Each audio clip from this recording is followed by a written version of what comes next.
چونکہ آج ہماری گفتگو کا موضوع فتح مکہ اور اسوہ رسول صلی اللہ تعالیٰ علیہ وآلہ وسلم ہے، یعنی اس تمام سفر میں میرے محبوب علیہ السلام کا جو مبارک طریقہ تھا، جو عملی نمونہ تھا، جو ہمارے لیے خوبصورت کردار محبوب علیہ السلام نے چھوڑا اور آپ کے اصحاب نے، ضرورت ہے کہ آج اس کردار کو فالو کیا جائے، اس کردار کی سائے کے اندر اپنی زندگی گزاری جائے۔ محترم حاضرین و سامعین، میں اس سے پہلے کہ اپنا تذکرہ شروع کروں، میں آپ کے سامنے کو پس منظر رکھنا چاہوں گا کہ مکہ فتح کیوں، کب اور کیسے ہوا۔ آخر رسول اللہ صلی اللہ علیہ وسلم نے انتظار کیوں فرمایا؟ وہ کعبہ جس کے بارے میں حضرت ابراہیم علیہ السلام دعا کرتے تھے، ربنا انی اسکنت من ذریتی بواد غیر ذی زرع، یا اللہ یہ ایسی وادی ہے جس میں کوئی جو ہے وہ سایہ نہیں ہے، کوئی یہاں پر لوگ نہیں ہے، میں اپنی اولاد کو یہاں چھوڑ کے جا رہا ہوں، ربنا لیقیموا الصلاۃ، تاکہ یہ اٹھ کر تیری بارگاہ میں نماز ادا کریں۔ جس بابرکت جو ہے وہ دعا کو حضرت ابراہیم علیہ السلام تعمیر کعبہ کے وقت فرما رہے ہیں، اور جس کے بارے میں قرآن کہتا ہے ان اول بیت وضع للناس للذی ببکۃ مبارک، فرمایا کہ وہ گھر جو زمین پر سب سے زیادہ برکت والا ہے، وہ پہلا گھر جو ہے وہ خانہ خدا کعبہ ہے۔ آخر کیا ایسا معاملہ تھا؟ امام الانبیاء صلی اللہ علیہ وآلہ وسلم نے 21 سال انتظار فرمایا۔ دوستان ذکر وہاں ایک ہی بات آتی ہے کہ میرے محبوب علیہ السلام نے صبر فرمایا۔ میرے محبوب علیہ السلام نے دنیا کو میسج دیتے ہیں کہ میرا یہ وصف ہے، اللہ نے یہ شان دی ہے کہ میں کائنات کی ہر مخلوق کے لیے رحمت بن کے آیا ہوں۔ کائنات کے آج لوگ یہ جو ہے وہ گلا پھاڑ پھاڑ کے کہتے ہیں کہ دیکھیں اسلام جو ہے وہ امن کا درس دیتا ہے، اسلام اخلاقیات کا درس دیتا ہے، اور ہم یہ جانتے ہیں اور مانتے ہیں اور پہچانتے ہیں کہ اسلام سے بڑھ کر اخلاق والا کوئی نہیں ہو سکتا، اسلام سے بڑھ کر امن والا کوئی نہیں ہو سکتا۔ لیکن یہ یاد رکھیں، جب ظلم حد سے بڑھتا ہے، جب زیادتی حد سے بڑھتی ہے، تو پھر اس زیادتی پر خاموش رہنا یہ پھر صبر نہیں ہوتا، یہ جو ہے وہ پھر صبر کے مخالف بات چلی جاتی ہے۔ میرے محبوب نے اخلاقیات، امن اور صبر کا بھی درس دیا، لیکن جب بات حد سے بڑھی تو میرے محبوب علیہ السلام نے تلوار ہاتھ میں پکڑ کر نعرہ تکبیر بھی بلند فرمایا۔ عالم کفر کو یہ میسج اور پیغام دیا ہے کہ سب کچھ برداشت ہو سکتا ہے، اور حضرت مولا علی رضی اللہ تعالیٰ عنہ کا اس حوالے سے فرمان ہے نا کہ کفر کی حکومت ہے وہ برداشت ہو سکتی ہے، لیکن یاد رکھنا ظلم کی حکومت برداشت نہیں ہو سکتی۔ کفر برداشت ہو سکتا ہے لیکن ظلم کسی صورت برداشت نہیں ہے۔ میں وہ پس منظر آپ کے سامنے رکھوں، امام الانبیاء صلی اللہ علیہ وسلم نے اپنا سفر مکہ فتح کرنے کے لیے یا فتح مکہ کے لیے کیوں شروع فرمایا؟ اس کی بنیادی وجوہات کیا تھا؟ اس سے پہلے بھی تو سفر ہو سکتا تھا۔ امام الانبیاء صلی اللہ علیہ وآلہ وسلم نے 40 سال کی عمر میں اعلان نبوت فرمایا، 13 سال مکہ کی وادیوں میں گزارے اور ان کے ہر ظلم کو برداشت کیا۔ جب بات حد سے بڑی تو رسول اللہ صلی اللہ علیہ وسلم نے مکہ چھوڑ دیا، اب بھی تلوار نہیں اٹھائی، مکہ چھوڑ دیا، مدینہ پہنچے، پہلا سال گزرا، دوسرا سال پھر مکہ والوں نے نہ رہنے دیا، ستایا، پریشان کیا، تکلیفیں دی، بدر کا میدان لگایا، احد کی جو ہے وہ وادی سجی، اسی طرح یہ جنگوں کا سلسلہ جاری رہا۔ حضور علیہ السلام جو ہے وہ صلح حدیبیہ، یہ موقع آپ کے سامنے ہے، کہ وقت کے دامن کے اندر کمی ہے کہ باتیں آپ کے سامنے رکھتا، انشاءاللہ کبھی رہی زندگی تو صلح حدیبیہ پر انشاءاللہ تفصیل سے بات کریں گے۔ صلح حدیبیہ میں رسول اللہ صلی اللہ علیہ وسلم 1500 صحابہ کے ساتھ عمرہ شریف کی نیت سے تشریف لا رہے ہیں، اور حدیبیہ کے مقام پر روکا گیا اور اس بات پر جو ہے وہ آمادہ کیا گیا کہ آپ یہاں ٹھہر جائیں اور کسی صورت میں آپ نے جو اسے آگے نہیں بڑھنا، عمرہ نہیں کرنا۔ رسول اللہ صلی اللہ علیہ وسلم نے پھر بھی صبر کا اظہار فرمایا، ورنہ تلواریں بھی ساتھ تھی، نیزے بھی ساتھ تھے، سب کچھ ہو سکتا تھا، حضور نے اب بھی صبر فرمایا۔ لیکن جہاں ایک معاہدہ قرار پایا وہ یہ کہ آج کے بعد اگلے 10 سال تک کسی قسم کا کوئی جنگ و جدل نہیں ہوگا۔ اسی طرح جو ہے وہ مکہ والوں نے ایک عجیب و غریب شرط رکھی کہ اگر مکہ والوں کا کوئی شخص مدینہ چلا جاتا ہے تو وہ واپس کر دیا جائے گا، اگر مدینہ سے کوئی مکہ آ گیا تو وہ واپس نہیں کیا جائے گا۔ حضور نے اس شرط کو بھی مان لیا۔ حکمت عملی اسی بات کے اندر تھی کہ جو ہے اس بات کو مانا جائے کیونکہ آگے اللہ رب العزت فتح مبین انسان کو عطا فرمانے والا تھا، ایمان والوں کو فتح مبین ملنے والی تھی۔ حضور علیہ السلام نے وہاں معاہدے کے وقت معاہدے میں یہ قرار پایا کہ جو قبائل بھی مکہ والوں کے ساتھ ملنا چاہے ان کی مرضی، جو قبیلے جو ہے وہ مدینہ والوں کے ساتھ مسلمانوں کے ساتھ ملنا چاہے ان کی مرضی۔ اب ایسے عالم کے اندر ایک قبیلہ ہے بنو خزاعہ، یہ وہ جو ہے وہ قبیلہ تھا جو ظاہر غیر مسلم تھے۔ اب ذرا تصور رکھنا اس بات کو، ظاہر یہ غیر مسلم تھے، ایمان نہیں لائے تھے، لیکن ان کا ایک وفد حضور صلی اللہ علیہ وسلم کی بارگاہ میں حاضر ہوا اور حضرت عبد المطلب حضور کے دادا جان کا ایک جو ہے وہ آپس کے اندر معاہدہ جو ہوا تھا بنو خزاعہ کا اور حضرت عبد المطلب حضور کے دادا جان کا، اس قبیلے کے وفد نے حضور صلی اللہ علیہ وسلم کی بارگاہ میں حاضری دی اور عرض کی، اے مسلمانوں کے نبی، ہم مسلمان نہیں ہیں لیکن آپ کے دادا جان جناب عبد المطلب رضی اللہ تعالیٰ عنہ کے ساتھ ہمارا ایک معاہدہ ہوا تھا۔ وہ معاہدہ کیا تھا؟ وہ محبت کا معاہدہ تھا، پیار کا معاہدہ تھا کہ جب بھی کوئی مشکل بنے گی تم ہمارا ساتھ دو گے، ہم تمہارا ساتھ دیں گے۔ یا رسول اللہ اس بارے آپ کیا فرماتے ہیں؟ جو ہے سبحان اللہ، یہ معاہدہ غیر مسلموں کے ساتھ ہو رہا ہے جو آپ کے دادا جان نے فرمایا تھا۔ یا رسول اللہ ہم چاہتے ہیں اس معاہدے کو رینیو کیا جائے، اس کی تجدید کی جائے، ہم اس معاہدے کو دوبارہ جو ہے وہ اپنی آگے آنے والی نسل میں چلانا چاہتے ہیں۔ اور اس معاہدے کے الفاظ یہ تھے کہ یہ ہمارا معاہدہ جب تک غار ہرا موجود ہے، جب تک چاند کی چاندنی موجود ہے، جب تک سورج کی روشنی موجود ہے، ہماری یہ محبت قائم رہے گی۔ یا رسول اللہ آپ کیا چاہتے ہیں؟ ہم یہ چاہتے ہیں کہ اس معاہدے کو آگے بڑھایا جائے۔ میرے محبوب علیہ السلام نے فرمایا کہ اگر تم چاہتے ہو تو ہم اپنے دادا جان کے معاہدے کو بالکل رینیو کریں گے اور تم سے محبت والا رشتہ ہمیشہ قائم رکھیں گے۔ اب یہاں ذرا اسوہ رسول صلی اللہ علیہ وآلہ وسلم پر غور کرنے کی ضرورت ہے۔ میرے محبوب علیہ السلام غیر مسلموں سے وعدہ فرما رہے ہیں اور وعدہ وفا بھی فرمائیں گے۔ اگر حضور علیہ السلام غیر مسلموں سے وعدہ فرمائیں تو جو ہے وہ امتی کے لیے میسج اور پیغام ہے، ہم اپنے بھائی کے ساتھ جو ہے وہ وعدہ خلافی کریں، ہم اپنے بھائی کے ساتھ جھوٹ بولیں، دھوکہ کریں، ہم اپنے بھائی کے ساتھ معاملات کو خراب کریں تو پھر اپنے سینے کے اندر جھانکیں کہ ہم نے کلمہ کس انداز کا پڑھا ہوا ہے۔ مدینے والے آقا صلی اللہ علیہ وآلہ وسلم تو غیر مسلموں کے ساتھ بھی وعدے کے وفا کرنے کا حکم ارشاد فرما رہے ہیں۔ بہرحال یہ معاہدہ رینیو ہو گیا، معاملات چلتے رہے۔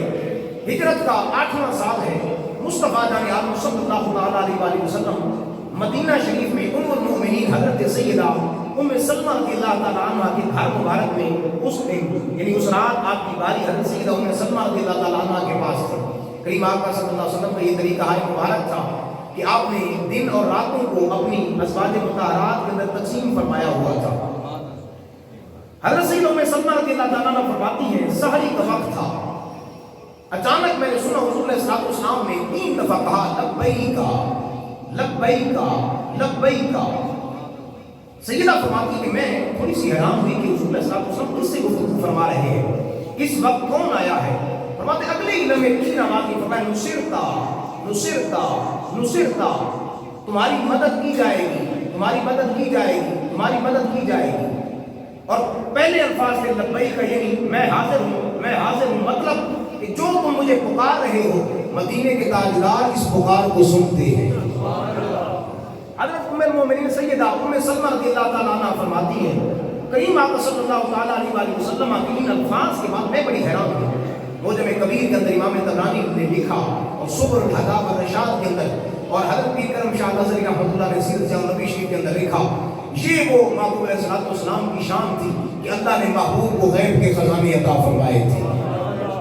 ہوا یوں کہ مکہ کے اندر حضور علیہ السلام کے ساتھ جس قبیلے کا معاہدہ ہوا تھا، قبیلہ خزاعہ کا، رات کی تاریکی کے اندر قریش مکہ نے اپنے کچھ قبائل کے ساتھ مل کر خزاعہ پر حملہ کر دیا۔ وہ سو رہے تھے، آدھی رات کا یا پچھلی رات کا وقت تھا اور انہوں نے جو ہے ان پر حملہ کیا، وہ سو رہے تھے۔ جب اچانک حملہ کیا تو قبیلہ بنو خزاعہ کے جو لوگ تھے وہ چیخ و پکار شروع ہو گئی، بچوں پر، عورتوں پر، جوانوں پر ظلم ہونے لگا۔ انہیں سمجھ ہی کوئی نہ آئی کیونکہ سویا بندہ جو ہے وہ ویسے سونے والے کو موت کی طرح کہ الصائم کالنوم، کہ سونے والا موت کی طرح ہوتا ہے، اچانک جب اٹھے دیکھا تو جو ہے وہ گھر کے افراد دائیں بائیں خون میں لپٹے پڑے ہیں، بڑے پریشان ہوئے، حیران ہوئے۔ انہوں نے اپنی جان بچانے کے لیے کعبہ شریف کا رخ کیا، کیونکہ کعبہ شریف یہ حرمت کی جگہ تھی، اور اسلام سے پہلے بھی لوگ کعبہ شریف میں ایک تلوار چلانے کو ناجائز سمجھتے تھے۔ قبیلہ بنو خزاعہ نے یہ چاہا کہ ہم کعبہ شریف چلے جاتے ہیں، جب کعبے جائیں گے نا تو یہ ظالم شاید رک جائے، لیکن وہ ظالم وہاں بھی نہ رکے، اور وہاں بھی انہوں نے کعبہ شریف کے دیواروں کے ساتھ بھی جو ہے قبیلہ بنو خزاعہ کے نوجوانوں کو جب شریک کیا، ان کو مارا، قتل کیا۔ ایسے عالم کے اندر قبیلہ بنو خزاعہ کے کچھ نوجوان تھے جنہوں نے مکہ سے مدینہ کی طرف منہ کر کے حضور کو پکارا۔ موجم کبیر کے اندر امام طبرانی نے لکھا، فرمایا وہ جو پکار اٹھی نا، اب یہاں پر نے لکھا معاذ اللہ پتہ ہی کوئی نہیں ہے، خبر ہی کوئی نہیں ہے، لیکن عاشقوں کے امام حضرت امام طبرانی رحمۃ اللہ علیہ فرماتے ہیں ادھر غیر مسلم ہے، لیکن چونکہ محبت اور پیار کا معاہدہ ہوا تھا، انہوں نے پکارا ہے، محبوب علیہ الصلوۃ والسلام ان کے پکار کی آواز میں لبیک کہہ رہے ہیں، اور یہ فرما رہے ہیں لبیکا لبیکا لبیکا نصرتا نصرتا نصرتا، تمہاری مدد کی جائے گی، مدد کی جائے گی۔ ام المومنین سیدہ ام سلمہ رضی اللہ تعالیٰ عنہ نے عرض کی یا رسول اللہ یا حبیب اللہ، کیا وجہ ہے؟ آپ کے چہرے پر غصے کے آثار ہیں، اور آپ کن سے گفتگو فرما رہے تھے؟ محبوب علیہ الصلوۃ والسلام نے فرمایا کہ مکہ میں قبیلہ بنو خزاعہ پر حملہ ہوا ہے، انہوں نے مجھے پکارا ہے، اور میں نے ان کی پکار کا یہاں سے جواب دیا ہے۔ واللہ وہ سن لیں گے، امداد کو پہنچیں گے، اتنا تو کوئی ہو جو آہ کرے دل سے۔ بس یہ ہے کہ دل کی ہے وہ دنیا مدینے والے کے ساتھ لگائی جائے، واللہ وہ سن لیں گے، امداد کو پہنچیں گے۔ صحابہ فرماتے ہیں ہم نے 3 دن انتظار کیا، اور میں تیسرے دن وہ قبیلہ بنو خزاعہ کا ایک وفد حضور علیہ الصلوۃ والسلام کی بارگاہ میں روتا ہوا، جو ہے وہ چیختا چلاتا ہوا عمر بن سلمہ کی جو ہے وہ خزائی کی میت کے اندر پہنچا۔ مصطفیٰ جان عالم صلی اللہ علیہ وآلہ وسلم کو اپنا جو ہے وہ دکھ سنا رہے ہیں۔ حضور علیہ الصلوۃ والسلام کا انداز جو ہے وہ جلال دیکھیے، حضور کی رحمت بھی بڑی بے مثال ہے، حضور کا امن بھی بڑا بے مثال ہے، لیکن یاد رکھنا جب ظلم حد سے بڑھتا ہے تو پھر ظلم کا جو ہے وہ مداوع کرنا پڑتا ہے، اس ظلم کو ٹھکانے لگانا پڑتا ہے۔ صحابہ فرماتے ہیں ہم نے دیکھا حضور علیہ الصلوۃ والسلام مسجد نبوی شریف کے اندر ہے، اور اپنی چادر مبارک حضور نے کھینچا اور اتنے غصے اور جلال کے اندر فرمایا کہ اللہ کی عزت کی قسم تمہارے ہر دکھ کا بدلہ دیا جائے گا، ہر دکھ کا بدلہ دیا جائے گا۔ یاد رکھنا کوئی بات پیچھے نہیں رہے گی، بلکہ ایک اور الفاظ حضور علیہ الصلوۃ والسلام نے غصے اور جلال کے اندر فرمایا فوالذی نفسی بیدہ، فرمایا مجھے قسم ہے اس رب کی جس کے قبضہ قدرت کے اندر میری جان ہے، فرمایا جس طرح فی اہلی و نفسی و بیتی، فرمایا جس طرح میں اپنے گھر والوں کا، میں اپنی جان کا اور اپنے بیوی بچوں کا خیال کرتا ہوں، فرمایا اسی طرح میں اے خزاعہ والے تمہارا بھی خیال فرماؤں گا، تمہارا بھی دفاع فرماؤں گا۔ کمال محبت کا اظہار فرمایا اور ان کو جب تسلی عطا فرمائی۔ اب رسول اللہ صلی اللہ علیہ وسلم نے ان کے جانے کے بعد ایک صحابی رسول حضرت دمرہ رضی اللہ تعالیٰ ان کو جو ہے وہ 3 جو ہے وہ باتیں دے کر فرمایا جاؤ اور مکہ والوں سے بات کر کے آؤ۔ انہیں جا کر کہو کہ یا تو خاموشی کے ساتھ جن جن کو تم نے مارا ہے ان کی دیت ادا کر دو، دیت ادا کر دو، چلے ہم جو ہے وہ تھوڑی دیر کے لیے اس بات کو بھول جائیں گے۔ اگر دیت تم ادا نہیں کرتے تو پھر اگلا معاملہ یہ ہے کہ تم پھر وہ جو حدیبیہ کا جو صلح کی تھی، جو ہمارے ساتھ معاہدہ کیا تھا کہ 10 سال جنگ نہیں ہوگی، پھر علی اعلان اس جو ہے وہ معاہدے سے بری ہو جاؤ، کیونکہ تم نے خود اس معاہدے کو توڑ دیا ہے، اب اعلانیہ طور پر بھی اس معاہدے کو توڑ دو۔ اور تیسرا یہ قریش مکہ کو پیغام دیا گیا کہ جس قبیلے والوں نے حملہ کیا ہے ان کے ساتھ وہ قطع تعلقی کر دو۔ یہ 3 جو ہے وہ باتیں حضرت دمرہ رضی اللہ تعالیٰ عنہ لے کر مکہ پہنچے۔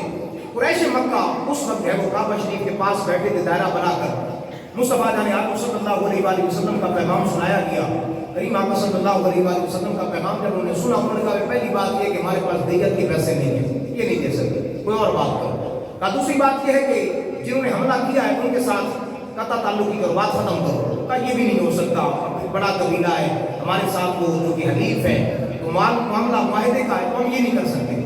تو فرمایا تیسرا اور آخری جو ہے وہ اس معاہدے کی شکل ہے وہ یہ کہ تم علی اعلان حدیبیہ والے جو ہے وہ صلح نامے کو حدیبیہ والے معاہدے کا اعلان جب وہ توڑ دو اور اس کا اعلان کر دو بات ختم ہو جائے. انہوں نے کہا بھائی ٹھیک ہے ہم اس معاہدے کو توڑتے ہیں.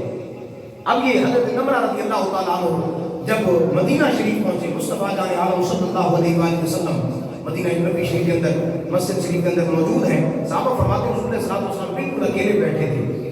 جلال آپ کا کمال کا تھا, اور کبھی کبھی ایسا ہوتا جب حضور علیحدگی میں بیٹھتے اور کسی کو نہ بلاتے تو ہمارے اندر بھی اتنی جرأت اور طاقت نہ ہوتی کہ ہم کسی کو کوئی جا کر حضور کے پاس بیٹھ جاتا یا اجازت لیتا. میں کافی دیر حضور جو ہے وہ اکیلے بیٹھے رہے. تھوڑی دیر بعد محبوب علیہ السلام نے جناب سیدنا صدیق اکبر کو بلایا. اگر محبت سے سنیں گے کہ اللہ نے اپنے محبوب علیہ السلام کو کیسے سونے اصحاب عطا فرمائے.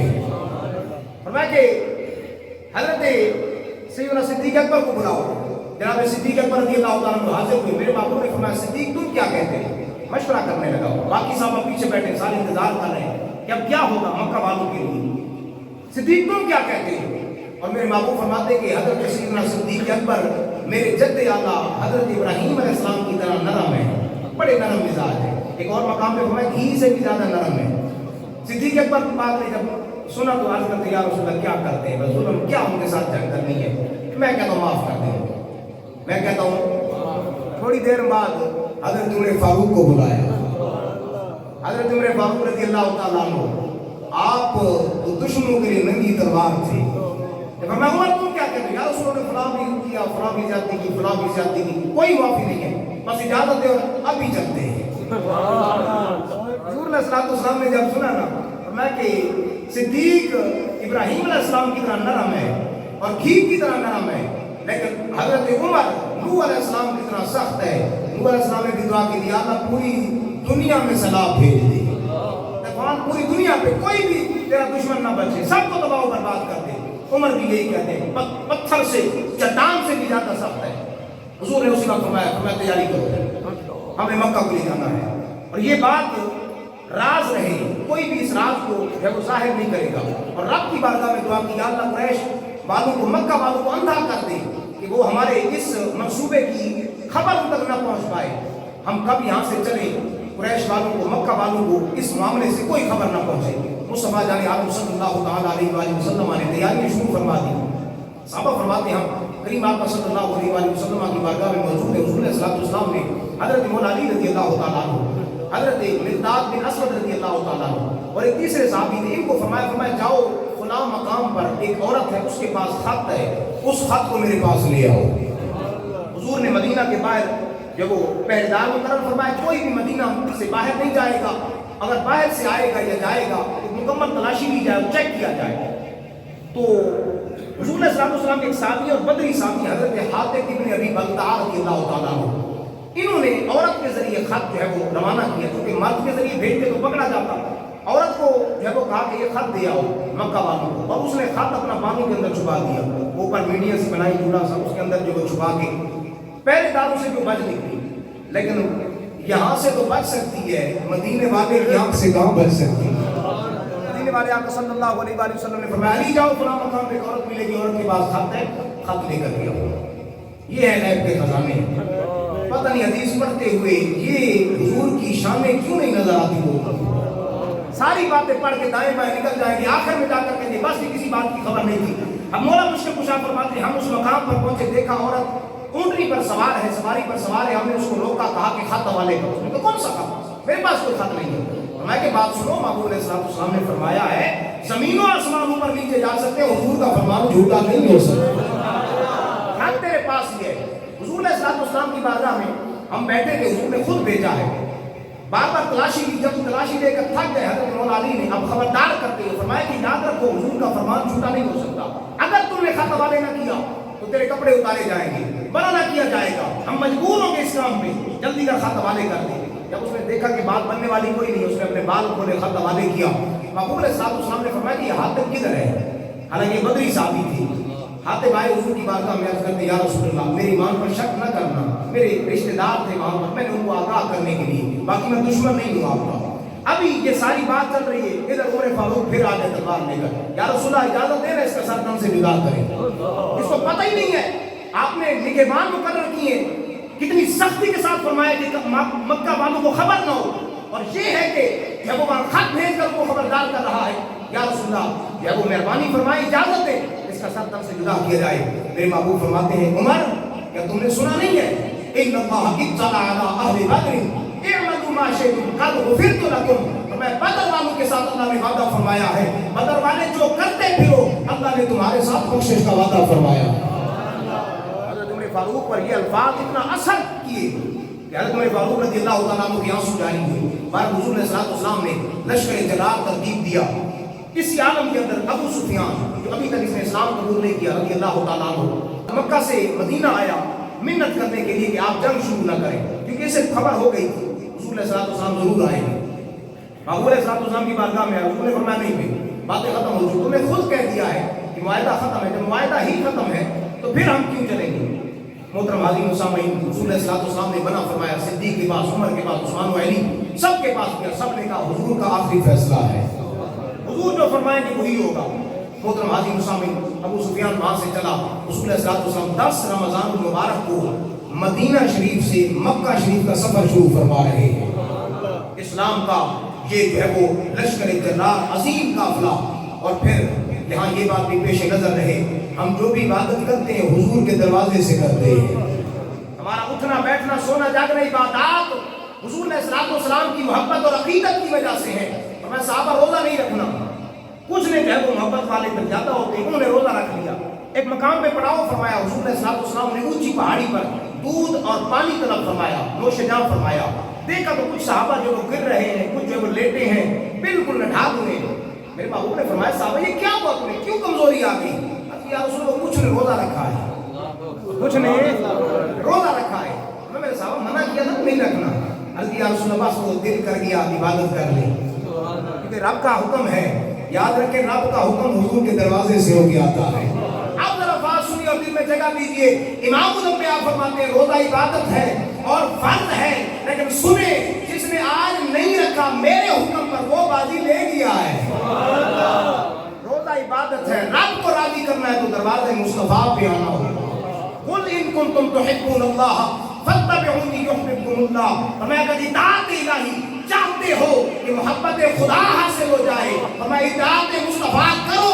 یہ اطاعت مصطفیٰ رب سے محبت کا پتہ دے. جب اپنا سفر شروع فرما چکے ہیں راستے میں ایک جگہ پڑاؤ فرمایا اور کہا کہ یہاں کتیا نے بچے دیے ہوئے تھے. صحابہ فرماتے ہم نے دیکھا کتیا ہے مادہ ہے اس نے بچے دیے ہوئے تھے. اب کوئی اگر یہ کہے کہ دیکھیں جو جہاد کی بات نہ کریں سختی کی بات نہ کریں اسلام تو امن کا درس دیتا ہے اسلام تو پیار کا درس دیتا ہے. رب کعبہ کی قسم محبوب علیہ السلام بار بار مکہ والوں کو فرماتے تھے فرمایا کہ تمہاری مدد کی جائے گی تمہارا خیال رکھا جائے گا تمہارا دفاع کیا جائے گا. یہ رحمت للعالمین ہے. حضور نے حضرت جمیل رضی اللہ تعالیٰ صحابی ہے بھائی یہاں کھڑے ہو جاؤ جھنڈا لے کر. یہ جو ہے وہ بے زبان جانور ہے کتیا کے بچے ہیں. یہاں جو بھی میرا صحابی گزرے لشکر گزرے سب کو خبردار کرو کہ دیکھنا خیال کرنا اس کتیا کا جب وہ کوئی بچہ کسی سواری کے نیچے نہ آ جائے. یہ رحمت للعالمین تھی لیکن جب ظلم حد سے بڑھتا ہے تو محبوب اپنی تلوار بھی ہاتھ میں لہراتے ہیں. فرمایا کہ ہم مسلمانوں بلکہ غیر مسلم بھی کوئی ہوگا اگر کہیں ظلم ہوگا تو اسلام ہے وہ اس کے لیے پھر تلوار کا درس دے گا.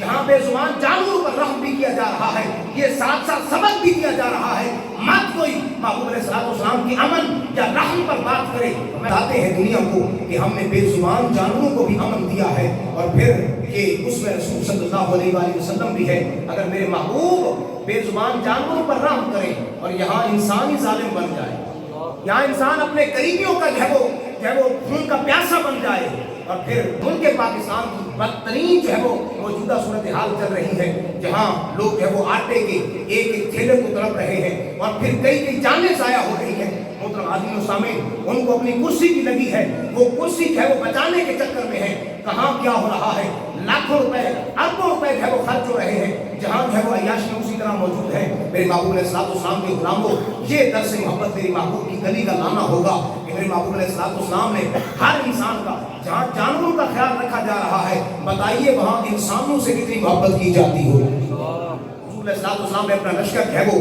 کعبہ شریف کی طرف بڑھایا. آپ یہ جو ہے نعرے تکبیر بلند کرتے ہوئے کعبہ شریف کے قریب پہنچے. جب کعبہ کے قریب پہنچے ابو سفیان رضی اللہ تعالیٰ عنہ پھر آئے, عرض کرتے یا رسول اللہ امان دے دیں. مکہ والے پتہ چل گیا, ان کو ڈر گئے, اب تو ان کو پتہ چل چکا کہ آپ پیچھے نہیں ہٹیں گے. یا رسول اللہ امان دیں. اب یاد رکھیں 13 سال مکہ کے ظلم بھی سامنے تھی, یہ تھا میرے محبوب کا معاف کرنا. 13 سال مکہ کے ظلم سامنے تھے, بدر کا میدان, احد کا میدان, حنین کا میدان, حدیبیہ میں واپس کر دینا, یہ ساری زیادتیاں سامنے تھی. لیکن میرے محبوب علیہ السلام جب وہ مکہ شریف داخل ہونے لگے, 4 جو ہے وہ سائڈوں سے آپ نے فرمایا کہ چاروں سائڈوں سے ہم نے جانا ہے, ایک طرف سے نہیں جائیں گے. 4 سائڈیں مقرر فرمائی, آگے جو ہے وہ سپہ سالار مقرر فرمائے, اور پھر فرمایا کہ کوئی بھی اپنی تلوار نیام سے باہر نہیں نکالے گا. اور پھر فرمایا کہ جو ابو سفیان کے گھر میں آ گیا اس کو بھی امن ہے, جو کعبے میں آ گیا اس کو بھی امن ہے. حضرت عباس عرض کرتے یا رسول اللہ تھوڑی اور شفقت فرمائیں نا, یا رسول اللہ تھوڑی محبت اور فرمائیں. میرے محبوب فرماتے ہیں جو اپنا دروازہ بند کر لے گا, میرے محبوب نے اعلان فرمایا اس کو بھی امن دیا جائے گا. اسلام کی سب سے بڑی فتح, حالانکہ چاہتے ایک ایک کو گھر سے نکال کر بدر احد حنین کا ایک ایک بدلہ لے سکتے تھے, لیکن یہ رحمت للعالمین تھی, کیونکہ میرے محبوب علیہ السلام کا یہ طریقہ ہائے مبارک تھا. جو پتھر مارنے والوں کو دیتے ہیں دعا اکثر, کوئی لاؤ مثال ایسی محبت ہو تو ایسی.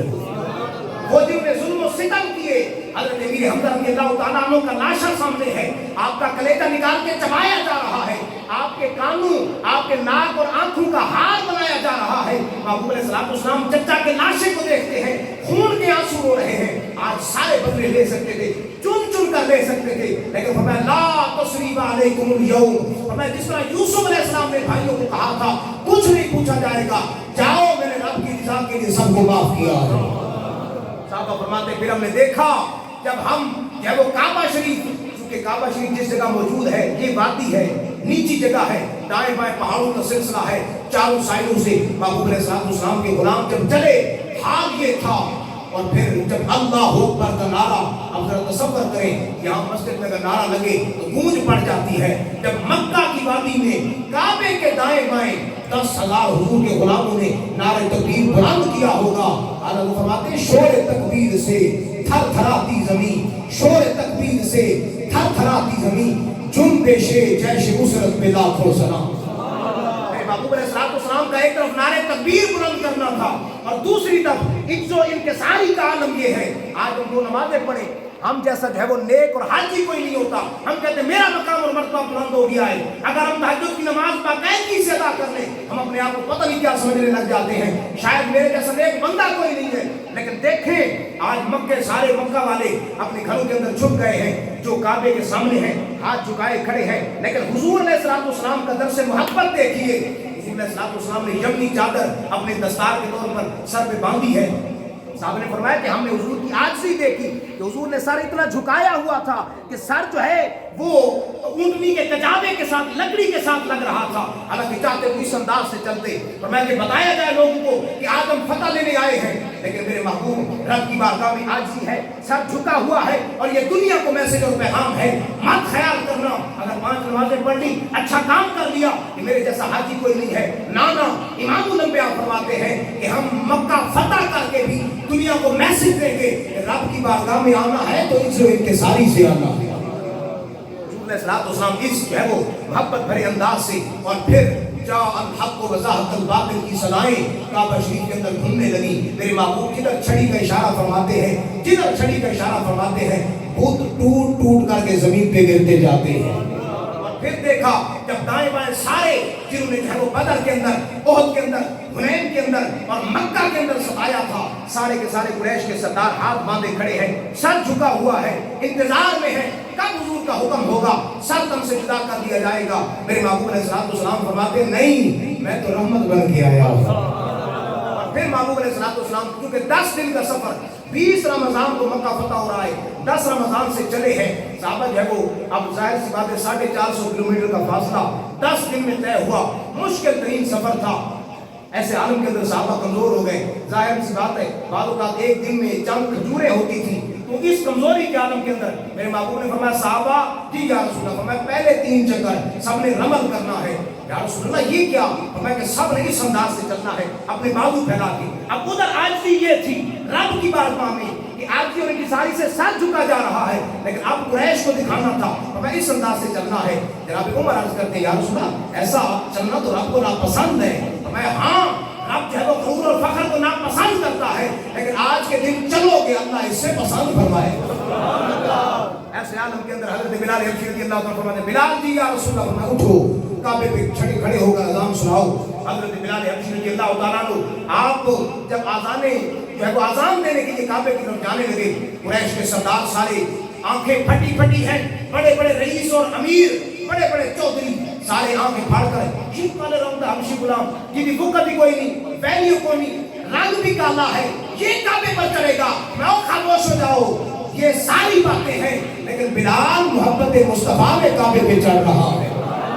بلال پہ جو ہے وہ حملے ہوئے تھے، بلال کی پر جو ظلم و ستم ہوئے تھے، آج بلال کو ان جو ہے وہ محبت ان کا صلہ بھی تو دینا ہے۔ حضرت بلال حبشی رضی اللہ تعالیٰ عنہ کعبے کی چھت پہ سوار میں عرض کرتے ہیں سونیا اذان تے دے دئیے لیکن سوال بڑا آلہ ہے۔ اسی محبت بولا تھا سبحان اللہ۔ حضرت بلال حبشی رضی اللہ تعالیٰ عنہ عرض کرتے ہیں یا رسول اللہ سونیا مدینے دے تاجدارا آج کعبہ تھلے موجود، یا رسول اللہ میں بدر دے وچ آزام دیتی ہے منہ کعبے دی طرف، احد دے اندر آزام دیتی ہے منہ کعبے دی طرف، یا رسول اللہ میں حنین دے میدان آزام دیتی ہے منہ کعبے دی طرف، یا رسول اللہ سونیا مدینے دے تاجدارا مہربانی فرماؤ نا اینا تے جناب والا رہنمائی فرماؤ، آج کعبہ تھلے موجود ہے، آج کدے منہ کر کے آزان سنا۔ امام الانبیاء صلی اللہ علیہ وآلہ وسلم دے غلام ظاہراً جناب والا رنگ بھی کالا حبشی نسل والے اور موسم ذکر آپ صلی اللہ علیہ وآلہ وسلم نے جڑی رہنمائی فرمائی عارفان سلطان حضرت سخی سلطان باہو فرماتے نے رخ محبوب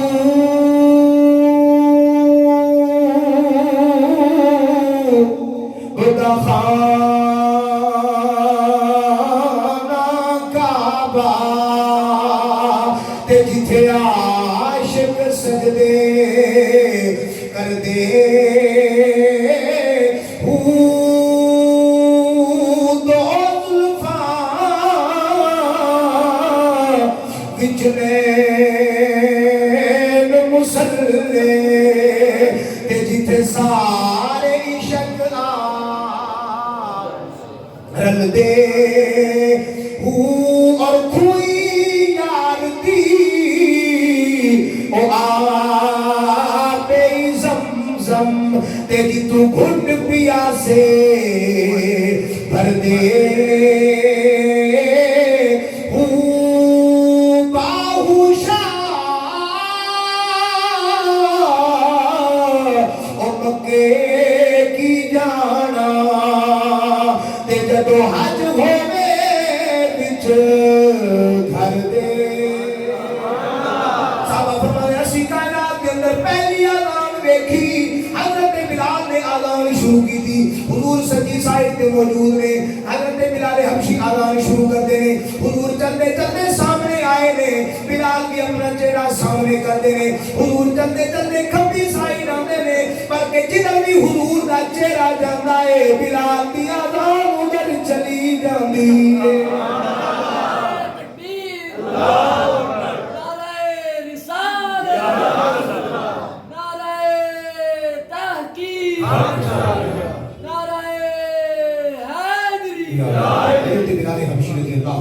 ظلم و ستم آج بتایا جا رہا ہے کہ ہماری آجزی و انکساری یہ ہے کہ میں رب تبارک و تعالیٰ کی بارگاہ میں ساری انداز سے جھکا رہا ہوں کہ میرا سر جو ہے وہ کجاوے کے ساتھ لگ رہا ہے، لیکن جو ہے وہ قریش مکہ اور ان ظالموں کو یہ بتانا ہے کہ ہم رب تبارک و تعالیٰ کی بارگاہ اور رب کی جب وہ حکم سے آئے ہیں، اور یہ کائنات کی پھر عظیم ترین فتح جسے قرآن مجید نے اِنَّا فَتَحْنَا لَكَ فَتْحًا مُبِينًا کہ جو ہے وہ مبارک کلمات سے پکارا، جب وہ تاریخ گواہ ہے اتنی بڑی جنگ اتنے عرصے کے بعد، لیکن یہ سارا مکہ فتح ہے بڑی جب وہ محبت اور پیار سے اللہ رب العزت نے مکہ رب تبارک و تعالیٰ کے محبوب کے آنگن میں عطا فرما دیا، اور پھر یہ وہ محبت بھری داستان تھی۔ رسول اللہ صلی اللہ علیہ وسلم نے فرمایا جس نے ہمارے ساتھ ظلم کیا، جو زیادتی کی، سب کو آج معاف کیا گیا ہے۔ حضرت عثمان بن طلحہ رضی اللہ تعالیٰ عنہ یہ وہ صحابی تھے، اس وقت اسلام نہیں قبول کیا تھا، ان کے پاس کعبے کی چابی تھی۔ رسول اللہ صلی اللہ علیہ وسلم نے فرمایا جاؤ عثمان بن طلحہ کو بلا کر لاؤ۔ عثمان بن طلحہ جب آیا نا تو جسم کانپ رہا ہے، ہاتھوں میں جو ہے وہ چابی لیے کھڑا ہے. کچھ عرصہ پہلے حضور علیہ السلام نے چابی مانگی تھی، اس نے آگے سے بکواسات بھی کی تھی، حضور علیہ السلام کی گستاخی اور بے ادبی بھی کی تھی، اور کہا تھا کہ پورے مکے کو چابی مل سکتی ہے لیکن تمہیں نہیں مل سکتی. میرے محبوب نے فرمایا کہ ایک دن چابی میرے ہاتھ ہوگی، میں جس کو چاہوں گا عطا فرماؤں گا. آج عثمان بن طلحہ وہی سر جھکا ہے، جسم پہ کب کبھی ہے، چابی جب ہاتھ سے گری جا رہی ہے. میرے محبوب علیہ السلام نے کعبہ شریف کو صاف فرمایا، نفل ادا فرمائے، اور جب کعبہ شریف کو صاف کر چکے تو میں آج کعبہ شریف کو غلاف پہنایا جائے گا، کعبے کو سونا کیا جائے گا. باہر نکل تو حضرت عباس حضرت رضی اللہ تعالیٰ چچا ہے حضور کے، یا رسول چابی حوالے کر دینا، میری نسل کے پاس رہے گی، ہمارے پاس امانت ہوگی. میرے محبوب نے فرمایا نہیں، ہم محبتوں کا صلہ دیں گے. حضرت عثمان بن طلحہ کو بلاؤ. عثمان پھر آیا، جسم پہ کب کبھی ہے. آج کل کیا رسول کو غلطی ہو گئی ہے، گستاخی ہوئی ہے، میں وہ تو بڑی کی ہے تو نے، لیکن یہ لو چابی، محبوب یہ چابی پھر تمہیں عطا فرما رہے ہیں.